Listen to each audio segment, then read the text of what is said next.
Recorded live at 4ZZZ Studios Brisbane on 102.1 FM. And broadcast across Australia on the Community Radio Network. You're listening to Z Games. With 10 years experience and over 500 episodes, Z Games brings you the best in gaming news, reviews, community and culture. Want to reach out? Message us on Facebook at ZEDGamesAU. hey, hey, hey. Hey, hey, hey. Is that okay? Go for it. It's that games. It is. I'm Maylee. And I'm Toby. Let's rile it up. Yeah, we need to start relaxing so that we can get, a lot more hardcore. Oh. What are we going hardcore for today? Relaxing casual puzzle games is one thing. Oh, hardcore puzzle games. Nice and relaxing. Yeah. But still, hardcore! We've got some hardcore interviews. Oh, yeah? And some hardcore news. Oh, yes, there is some hardcore news. Well, can we hardcore relax? I don't know. We'll have to see. We'll have to see. Yeah, we'll have to stay with us, see if we can achieve this. Achieve the relaxed. Yeah.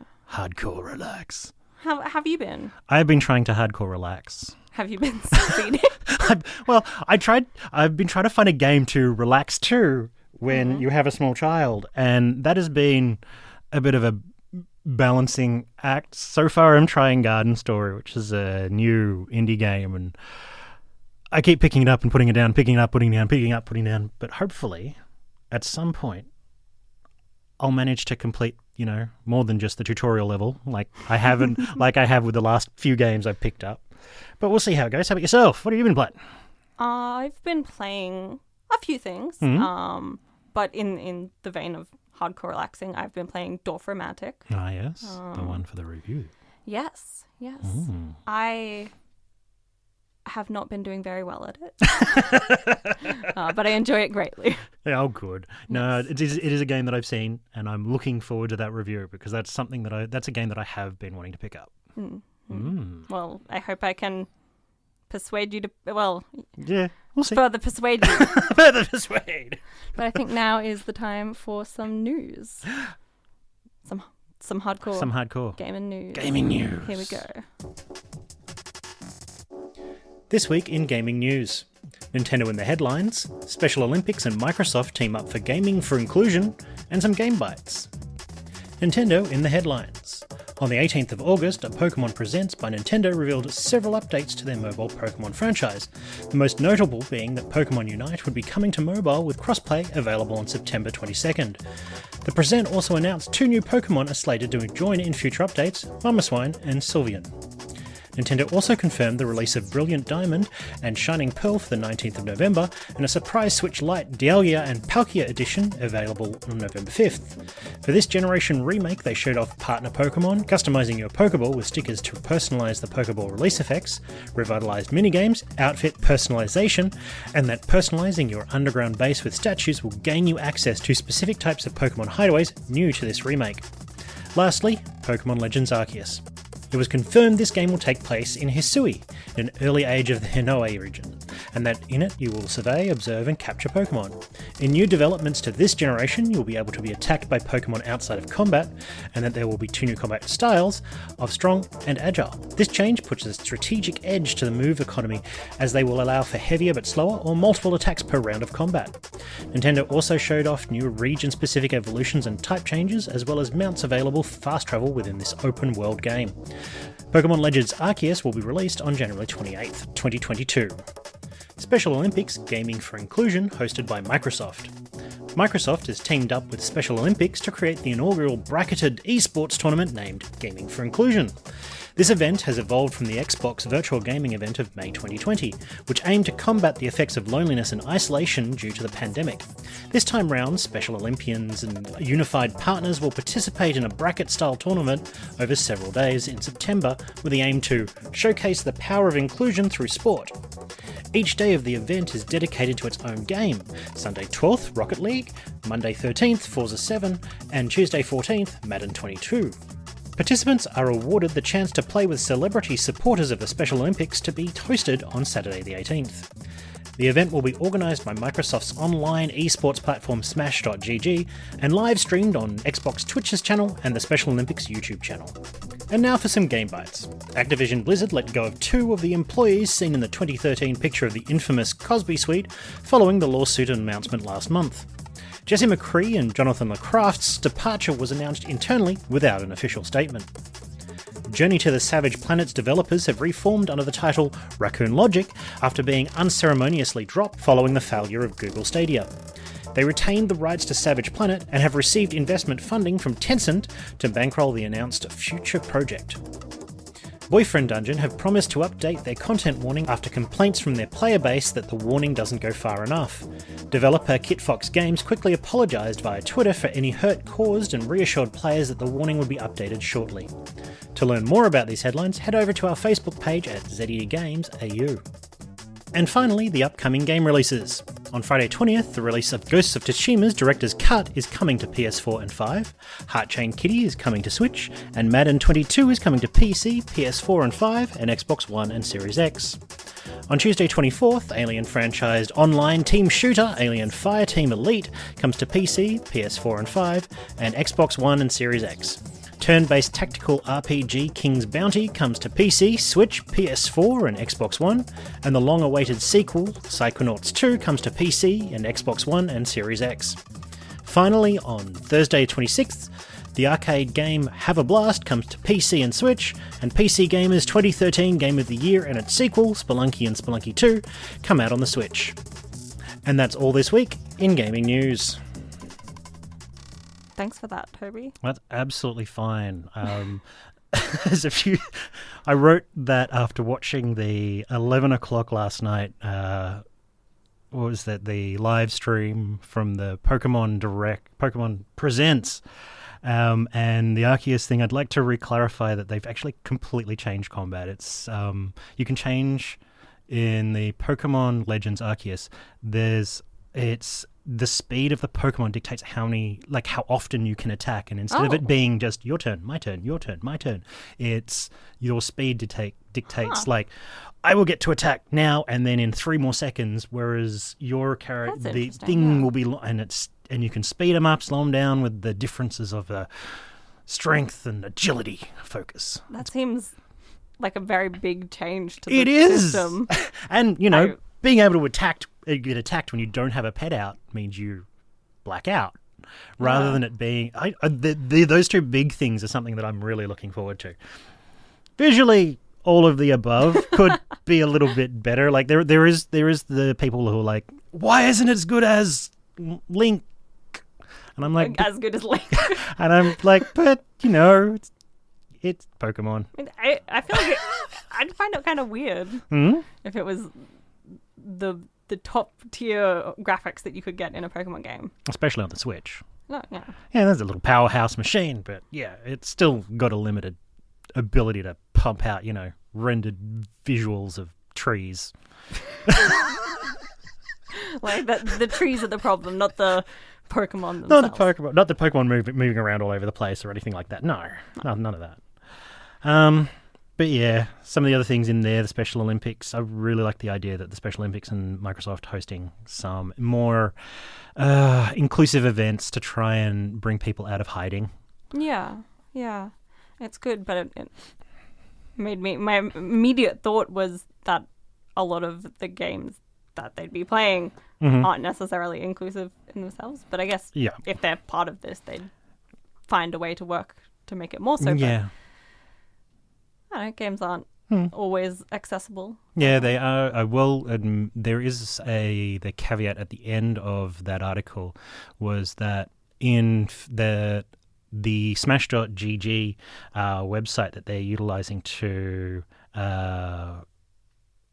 organize this whole platform, they're actually going to be training people up to maintain to increase the inclusivity of future events and also help people learn the games more. And awesome. To create more competitions in local areas. That's really good. So, that was something that I was really, really happy about as well. Activision Blizzard. These things, they happen. Yeah. There's, what was it? Ubisoft's also coming back into the market with that kind of stuff as well. There's more articles coming out about movies. I'll have to have a look into that one, guys. There's more stuff. Can't get enough. It never stops, does it? Like, come on, guys. Just be fair. Be fair, be nice. But they don't want to. Be unfair, be mean. No. Come on, advocate. It's not be very fair. hardcore of you. I think advocating for a fellow human being is hardcore. You're right. I can't think of anything more hardcore. That is hardcore. I also, to me, the thing in your new segment that stood out the most, I just want to bring it up, is Psychonauts 2 is coming out, and I'm very, very, very excited. There was reasons why I just went, I'm just going to mention this and not say anything about Psychonauts. I'm very excited. What are you excited about for Psychonauts? How psycho things will get. How weird life can be. I don't know. It's one of those games that is special. It's cool. Yeah. It's played a big role in my gaming history, I suppose. Yeah. And then there's a sequel coming. There's a sequel. And you can be even weirder. And I can probably be good at it this time because the first time took me so long to beat. I know that feeling. Like, I wanted to pick up Abe's the new Abe Odyssey because I have such fond memories of the previous ones. And they've added new mechanics, and I'm just like, no, just let them tell me to. I just want to get them to follow me and go away and fire at them. I'm just keeping my fingers crossed. There's no meat circus in Psychonauts 2. Was there a meat circus in Psychonauts? It was the worst level. Oh, that sounds amazing to me. I love creepy crazies. Cool as a level. It was just hard, and I was a child. Oh yeah. Sometimes I open my mouth to welcome you back to this radio show, dear listeners, and the craziest things come out. I don't know. I don't know. Blueberry, Aardvark, all that. Yeah. I'm Maylee. I'm here with Toby. This is Zed Games, but it's not our time. We need to go away now, and I will leave you, dear listeners, in the capable hands of Zahra. We come back, right? Yeah, we will be back. Oh, good. So don't go anywhere. No. Come back. We will be coming back, but for now, Zahra has a story to tell to the masses. Well, my ear holes are open. Yes, good. I hope everyone's ear holes are open. Open your ear holes and listen to Zahra.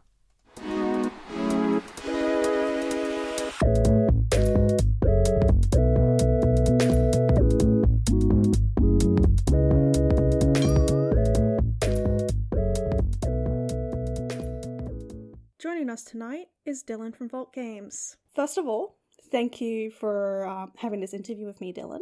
No worries. Welcome. Why don't you tell us a little about yourself? Well, my name is Dylan. I'm one of the 3 owners of Vault Games here in Brisbane. And we've been running the store for 5 years now. And then we're an online store for 2 years prior to that, where we did like pop-up events around Brisbane. Awesome. So, one of the owners of Vault Games. What is Vault Games and what is it that you all do there?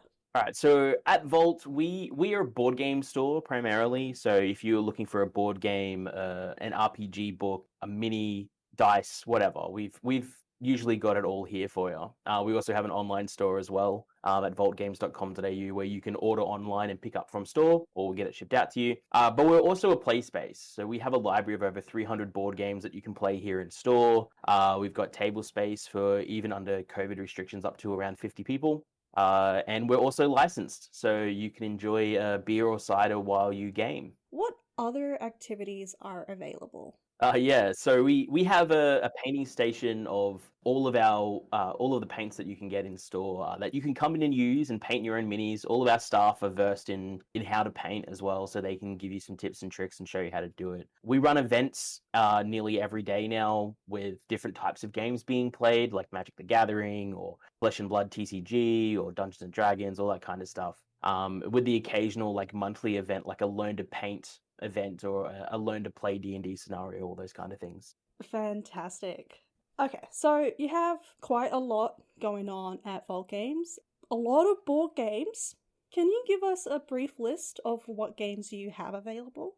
Well, in the library for board games, we have the classics, like Cluedo and Monopoly and the Game of Life, all that kind of stuff. But we also have a lot of the newer range of board games. So pretty much like a board game renaissance happened in the last 10 years. So we've got newer games like Ticket to Ride, Small World, Coup, Werewolf. Settlers of Catan is a big one that got a new edition a couple of years back. Lots of unique games that aren't the typical ones you would see pulled out at your family's Christmas dinner, Yeah, just a huge variety of board games for pretty Oh much yeah, everyone. and every game's different too. Everyone has a different flavor. There's people that enjoy the more engine building Euro style games where they can snowball their way to victory. There's other games where you can backstab your opponents and make alliances and immediately break them, like Rising Sun or Game of Thrones. It's there's different flavors for different people, It's awesome. So, for the more competitive spirits among us, I believe you also host tournaments. So in terms of a lot of our events are more casual focused, so you can just come in and play every week. But we do have a few competitive things we're running a massive competitive event just this weekend for Flesh and Blood TCG called the Road to Nationals, which is a stepping stone into the world tour of this new card game. We've got a monthly board gaming tournament that we do. The next one's coming up at the end of August for Terraforming Mars. Awesome. Yeah, those are the two major ones, really. Yeah. But... Even Blood Bowl too, which is essentially like fantasy football. Yes. It's like playing Gridiron, but with elves and dwarves and lizard men. So tabletop play spaces aren't exactly new, but they are changing pretty quickly. Why did you create Vault Games, and what did it take to get to this point? Vault Games kind of started out as a pop-up events kind of thing we did for 2 years, where we popped up at conventions and at a couple of burger joints around Brisbane. And the key to us was just finding a nice, open, welcoming place to play. A lot of the stores I went to were still in that older mentality of gaming stores, which are very locked off to new and younger crowds. So we took that when we had the ability to open our physical store, we took that mentality of ours of being professional and modern and clean, and a real service-focused business, and wanted to create that space because it didn't really exist for us back then.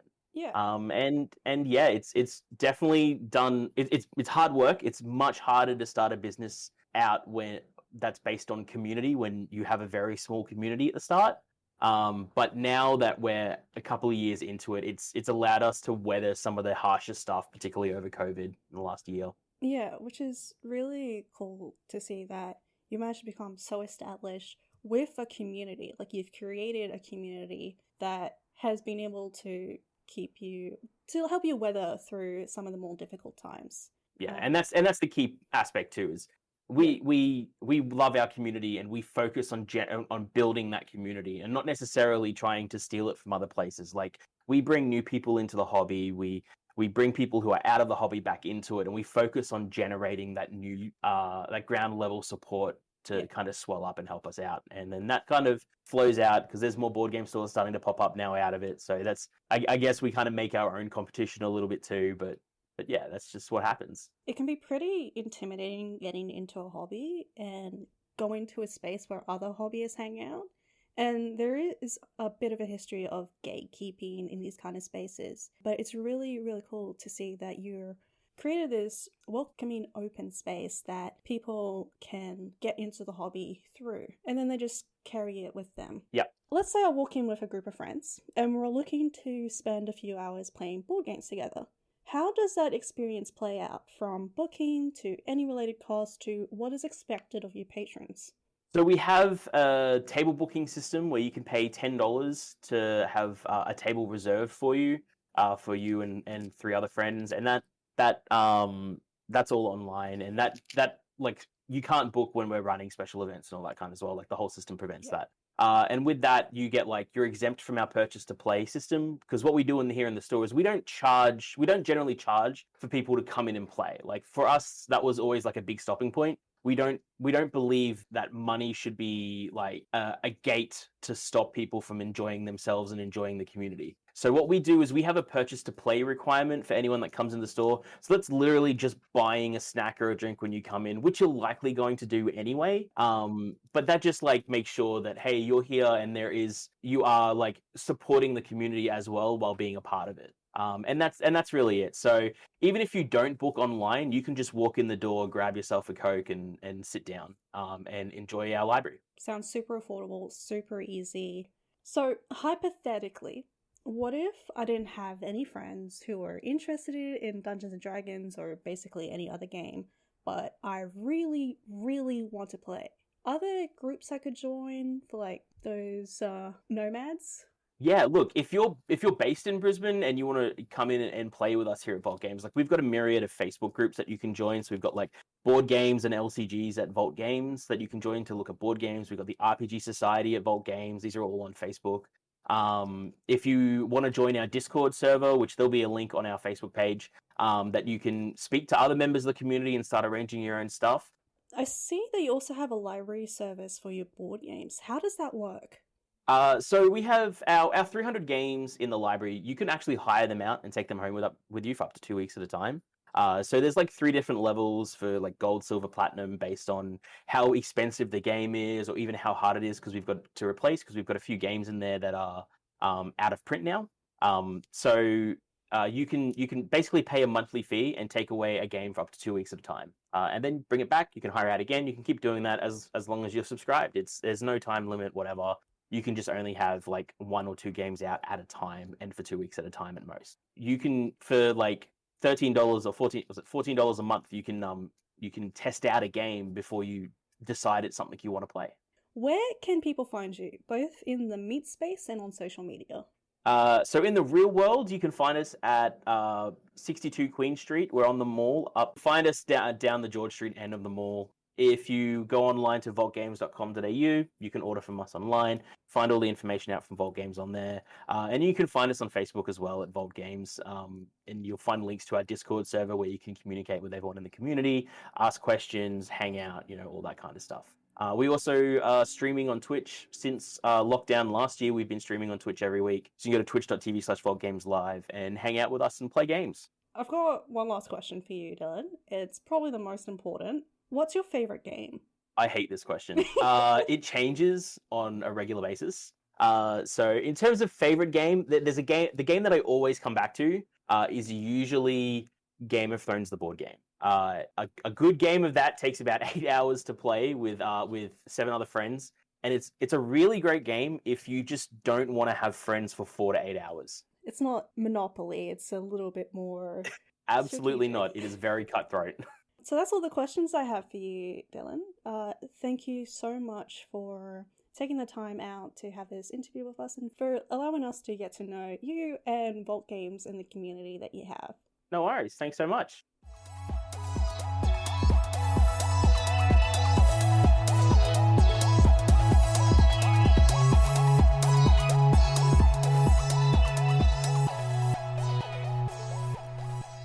Welcome back to Z Games. That was Z Games. Thank you for your Thank you, Zahra, for taking a wonderful interview there with Vault Games. I almost said Z Games. No, Z Games and Vault Games. Z Games and Vault Games. Yeah. Friends forever. Yeah, living in our ear holes forever. Yeah. Yeah. We have similar passions for Board games. games. Yeah. Game Hardcore games. board games. God, I wouldn't But mind chill playing board those. games. Chill board games as well. Yeah. And the elusive hardcore chill. Hardcore chill. Maybe, if it's out there. This is Z Games. I'm Maylee. I'm in the studio here with Tobi. Woot woot. And I think it's time that I share with you the tale of my interactions with the video game Dorf Romantik. But it's something that I have prepared for you in advance, so I now leave you in my capable hands. Enjoy.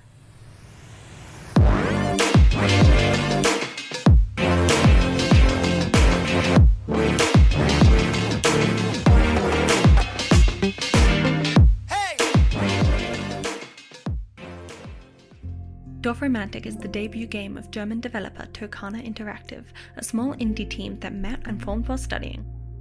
It's a peaceful city builder-esque strategy and puzzle game where you create beautiful, simple and limitless landscapes by placing tiles. The game came out for early access on the 25th of March 2021 and is due for full release later this year on both PC and Nintendo Switch. In Dorf Romantik, you wield a stack of landscape tiles, of which you can only see the top 3, and one by one you place them into the world. There are only a handful of things that might show up on any given tile: village houses, railway track, crop fields, river segments, and or trees. Your job is to blend them together to build a sprawling landscape that weaves in all directions, and as you do, it comes to life. The windmill turns, the boat sails the lake, and the train travels your tracks trailed with a big plume of white, fluffy smoke. It also offers long-term goals in unique tiles and biomes to unlock that enrich the diverse environment's look. You get points for each tile you place, based on how well it fits into that spot, and while I was always driven to get a higher score than my last playthrough, I rarely considered what the game would think of my tile placements before putting them there. I became engrossed in this picturesque countryside, and was driven only by what I found aesthetically pleasing. The greatest limit to the world you can create is the finite number of tiles in your stack. Once you run out of them, the game's over. Thankfully though, you can earn more tiles from completing quests, perfect tile placement, and completing tile chains. The simplistic gameplay loops are easy to enjoy in short stretches, designed for you to slot small moments of peace into any busy schedule.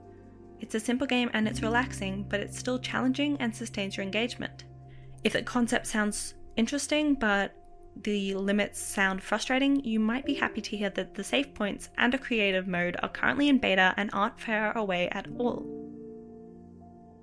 Dorf Romantik's original soundtrack by Larissa Okada and Paigo Celis is a collection of soothing and beautiful music. It never distracts from the game itself, but helps the player slide into this warm and nostalgic world.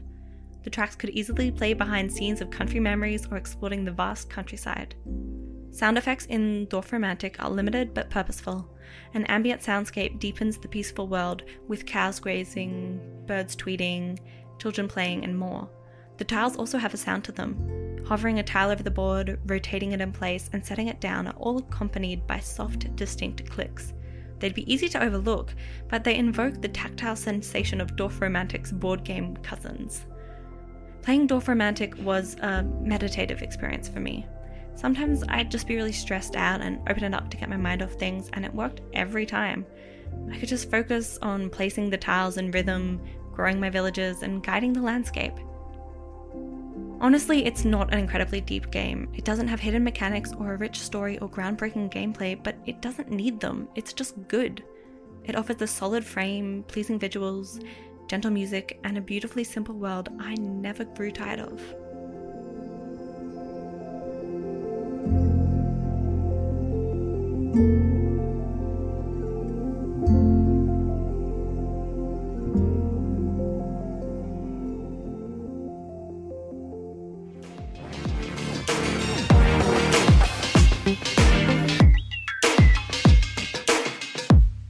This is Zed Games and Maylee. And I'm Tobi.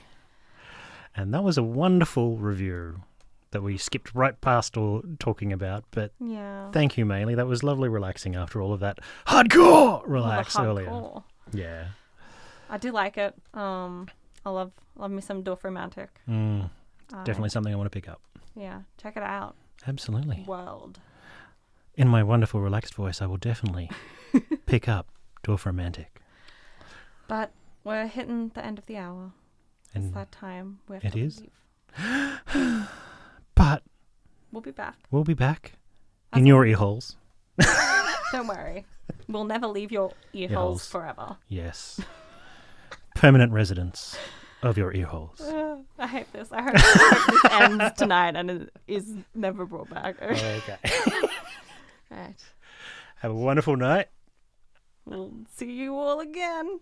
Looking forward to it. Thanks for listening to Zed Games. If you'd like to listen to more, check out our podcast on Spotify. Or follow us on social media at ZED Games AU. See you next time.